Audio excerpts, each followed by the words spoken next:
Brent, how are you? Good. How are you? I am well. First off, what happened at this whole event from your words? Even though we heard it, can you just give us like a quick, hey, this is what happened summary? Okay, so I went there to see specific people, as you heard from the recording, not just David Yost. And these Eric Stewart, Judy, Christopher Daniel Barnes from Little Mermaid. And I asked some questions too, like Christopher Daniel Barnes, he was replaced for the second Little Mermaid movie. I asked him, why were you replaced? And some people, they get really defensive with that question, but he said he sounded too young and sexy according to Disney. So it's kind of like, yeah, they replaced him in Little Mermaid. And then, that was my interaction with the other guests. But with David, I actually met a HenryResilient watcher and his friend who was dressed up like a blue ninjetti. I'm like, oh, this is great. There's a lot of a David Yost super fan. It's great that they're supporting David Yost. And then we went around the con, and then apparently this HenryResilient watcher, he'll reveal his name if he wants to. He had to leave early because he had some family obligations. And I was like, okay, well, maybe we'll see you at another con. And within, I would say, maybe half an hour, I met with David, and it was a great conversation. It was like, I requested autographs, and I was like, yep, that's the first transaction. There was a series of, there was a scene in Power Rangers where he's fighting like the fish, and he's afraid of fish. And I found it very funny because within 2 seconds, he overcame his fear of fish. And I had him do quotes on that. And I asked him, could I ask you some questions and film this interaction? And I was like, yeah, $65. I was like, okay, sure, I'll pay it. So I paid for the interaction. I put the camera, it was like an instant 360. I pointed to his face so he knew I was recording him. And then we went through the autograph session. Basically, he signed and did some quote. I asked him to do quotes, and then he got irritated when the quote was long. But so I paid him an extra $50 in cash, and for another autograph.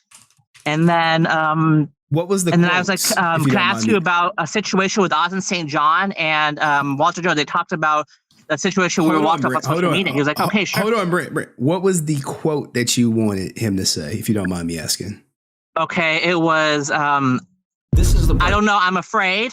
It had like his head, and then Amy John's character, like, Billy, please, we need you. And then he was like, yes, I have the power or something.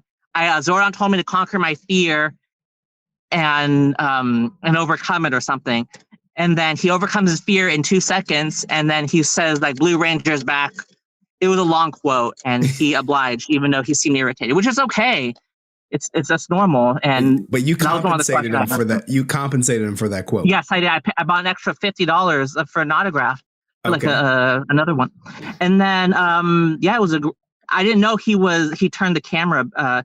Apparently he turned the camera back. I didn't know. I wasn't paying attention. And then So then I left. And then hold on, you skipped over something. You asked him about Austin St. John and Walter Jones. I played the fan word video. To him, and then he stopped it suddenly, and he was like, in this particular this is like Billy talk, like XQC sounds like, in this particular instance, Walter Jones is lying. And I'm thinking to myself, in this particular instance, what about the other instances? Why in this particular, are you playing semantics? I don't know, but I honestly, Henry, I don't care, because whatever he says, even if he agreed with Walter and Austin, I don't care anymore, because what he did to me was ridiculous. So I don't give an F what he says anymore. So whatever he could have said, like whatever, and I don't care. His opinion doesn't matter to me anymore. So it was weird because he's probably playing semantics. I don't know, and I don't care. So I left, and then all of a sudden there was a picture that we discussed, David and I, that fell out of my brief, the suitcase, and it was this one. It just fell straight out, and I'm thinking to myself, I have to get this signed, because I was ready to leave the con. Like after I had that first interaction, I was ready. I was gone. I was ready to leave, and this picture fell out of my suitcase. I thought to myself, I'm gonna get this signed. So I went back to David's table, and I think by that point, security was already waiting for me, because as soon as the interaction with him ended, security called me over. But anyway, he signed this photo, and then I asked some more questions, like, how come, are you open to do a group photo shoot with Amy, Joe, Walter, and Austin? He's like, yeah, but our schedules conflict. And then I asked him, wait. Our schedules conflict? Okay. There was always a schedule conflict, yeah. I'm just telling you what he's telling me. Yeah. You can believe what you want. No, I think he's full of it. He would never do a and then I said, I admire you for sticking up to the bully. And Austin St. John, he's getting a lot of flack for people are accusing him of mocking the I think I said, I don't remember what the LGBT community. And do you feel that way? He's like, no, we get along. Sometimes we disagree. I disagree with what he says, but as friends, we get along fine. And I was like, okay, and that's the end of it. And then I left, and all of a sudden, yes, I was mentioned talking about this, and David said they have disagreements, but they get along fine. I mean, you take it for what it's worth. Yeah, that doesn't really answer the question though. But yeah. Yeah, I don't want David. I don't want to make up an answer. Yeah. So a guy named Aaron, one of the security guards that Mark mentioned, or Marcus, he tells me, I need to speak with you. I was like, what? Did I violate the autograph limit policy? Because some of these cons, they have an autograph limit policy, and if you quote unquote abuse it, then they refund your money and they take away your ticket. Wait. So I thought maybe I violated some sort of like autograph policy. What is that? And I thought, what does that mean? Like, what's going on?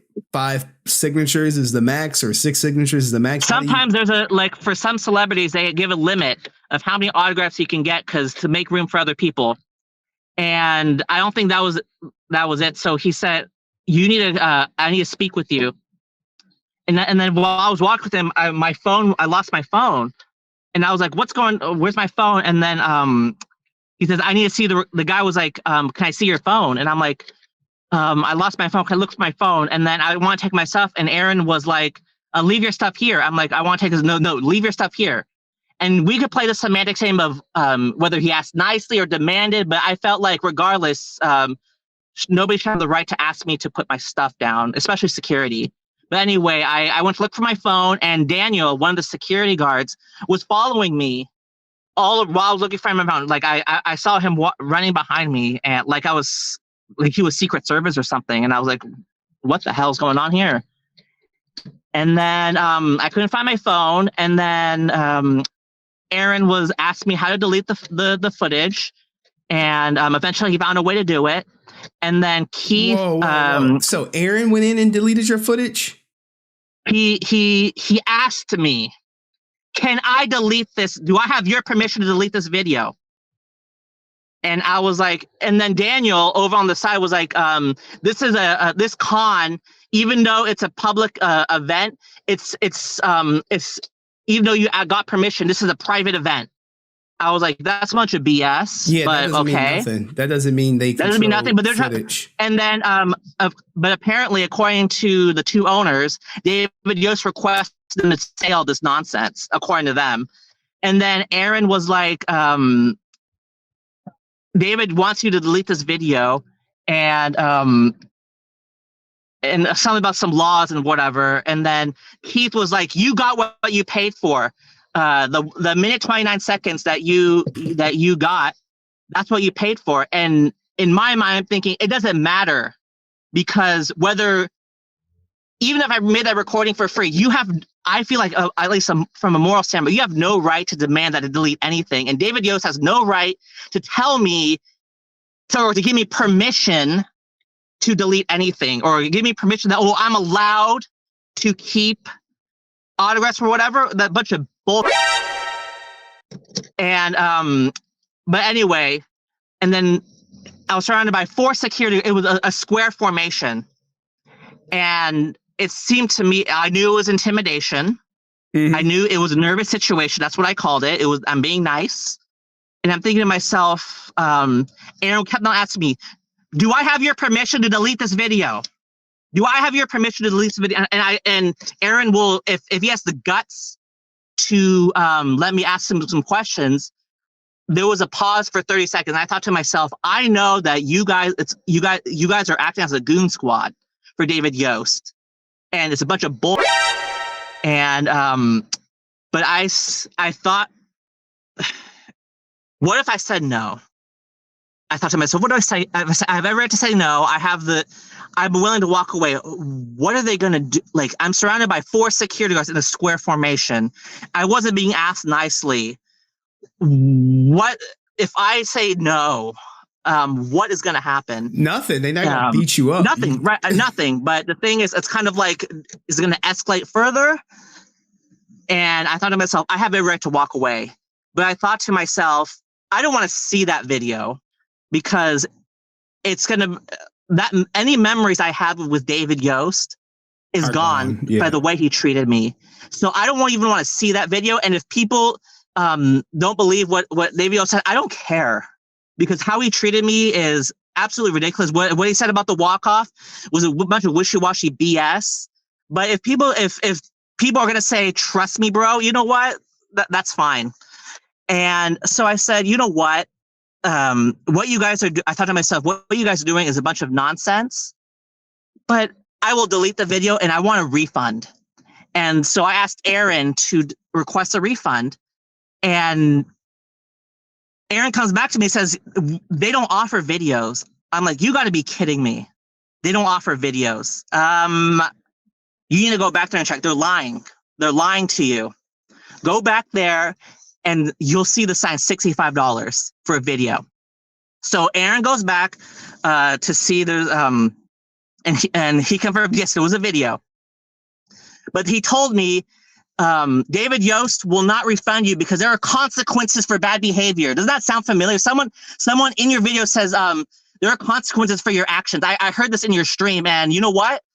That's right. But why are you saying, like, if you say there's consequences for your actions, it's kind of like, I'm thinking to myself, you kind of agree with that. Well, anyway, there's consequences for bad behavior. Bad behavior, really. Yeah. For recording what he said. He could have easily told me, I don't want to discuss that, and that's the end of the conversation. That would have been the end of it. But he's such a coward because his answer was, according to Daniel, he said that it was defamation. What is that supposed to mean? So, well, sorry. No, it was definitely not defamation. But right, like but if David Yost thinks it's defamation, what is that supposed to mean? And honestly, I don't care, because whatever David Yost has to say in that video, honestly, it doesn't matter to me anymore. So a bunch of bull. And so I said, consequences for bad behavior, really? Okay, so you know what? I want to get out of here and just delete the video. And then I thought to myself, I'm going to go on HenryResilient and I'm going to go public. Holy shit. I didn't say that, but you want to play law with me, 2-party consent, you have to have permission. Okay, we could play that game, Mr. Yost. We could play that game. Oh my I'll go on social media, and then people are going to accuse me. Oh, you're trying to cancel him. Oh, you're just trying to create drama. You know what? I am, and I know I won't cancel him, because I know people, when they hear this, they're going to say, I don't care. I want to get what I want to get to, and I totally respect that. But there are people in your chat. Just 2 people I saw, they said, I won't see him.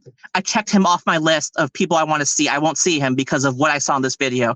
And that, to me, that is a success. Because I'm not, if 100 people were lined up and they saw this video, I'm not expecting a full-on walkout.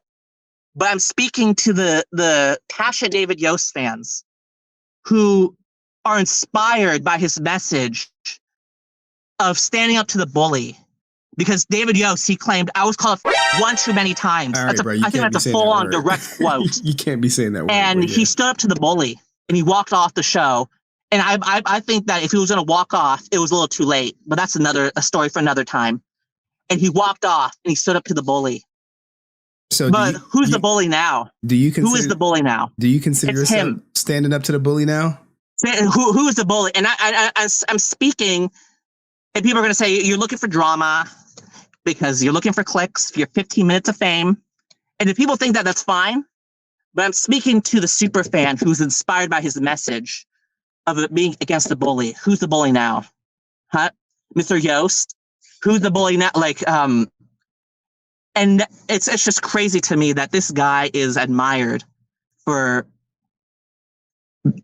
standing up to being bullied for his sexuality.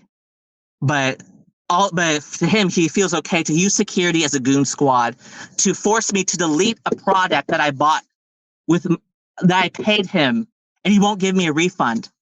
This is unacceptable. This is totally unacceptable. You have no right. He has no right to demand that I delete something or I throw away. Basically, he's telling me to throw away a product that I paid for. That's just the fact. Like, people are gonna say, "Oh, that's not the same thing." Basically, it is. You're telling me to throw away something that I paid for, and you're using security to intimidate me to do it. A square formation was formed. What does that suggest? If I said no, they're going to be like, okay, we respect your right to keep a product that you paid for. If people saw this in person, would they think that they were going to let me go? That they were going to be willing to let me go if I didn't delete that video? I mean, why form that formation, that square formation, if they were okay with me leaving with a product that I paid for? Keith doesn't answer those questions. But he wants to pretend that we did our job, which is true. David Yost, he requested you to do what you can to make sure I delete the video. It's outrageous to me that if there's people going to come up here and defend him and say that maybe you shouldn't ask the tough questions because actions have consequences. Someone in your channel said that earlier in the earlier stream, like, your actions have consequences. You know what? Well, should people be like David Yost have the authority to intimidate me to delete something that I paid for? Does he have the right to, quote unquote, give me permission permission that is he the final person who gets to decide what I get to keep that I paid for? No, that this entitled attitude is a huge problem. And he needs to be called out on it. And people, there's going to be people coming up, actions have consequences. Brent, the question, you have to look at your behavior. Well, you know what? Even if I ask them the tough questions, it's his responsibility as a celebrity, as an experienced actor, to say, you know what? I don't want to answer that question. Please leave. How come he doesn't have the experience, the mindset to do that? Because he's a coward. And it just bothers me so much that this guy is idolized, seen as a hero to stood up to the bully. If he was unbelievable, if he was watching right now, what message would you want to say to him? I mean, you said a lot, but if you're talking to him, what would you say to him right now? What would I say to him? I would say, you face to face, man to man.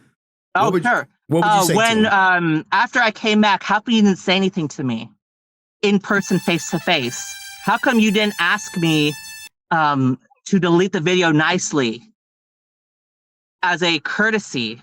I would have done it because as a fan, we can play legal all you want, but as a fan, I would have done it. How come you didn't ask me to do that? How come you resorted to your security guards to try to force me or try to intimidate me to delete the video? And I would ask him, your story of standing up to the bully inspires so many people to do the same. And your behavior, is that consistent with that message of standing up to the bully? Or or will people think that you've become the very bully that you stood up against? And that's what I would say to him, and he'll probably give some complex, like, I didn't intend to have a confrontation, blah blah blah blah blah, and people are going to say, "Oh, you're mocking him," like ASJ. Stop the crap. Okay. Yeah. Hold on, Brent. Let me acknowledge some people, guys. If you got questions for Brent, send them in. Jamal Breezy says, "No way, not David. Sorry to hear that, Brent." And there was God is Div who said, "Are these people thinking about retirement plans?" I am not sure. But this is a horrific experience that was orchestrated by David. And you have all the proof, all the receipts that he ordered it. Does this change your list of Power Rangers? Now you've had some unfortunate experiences with quite a few recently. What's your list looking like now, Brent? Where does JDF rank? Because does he move up a couple spots now, or how's that working? Well, my main focus was the original 6, and I said this before. JDF moves up to number 5. I mean, I know that sounds extremely petty and stuff. Like, he's number 5 because, as much as I disagree with him, he didn't resort to this kind of behavior, this bullying behavior. It's just this entitled behavior that this David Yost has. He felt that he had the right to determine what I got to take home after I paid him. Like, that's just, it's outrageous to me. And if people want to argue actions have consequences, you know what? How about you come on and say it to my face? Ooh. Because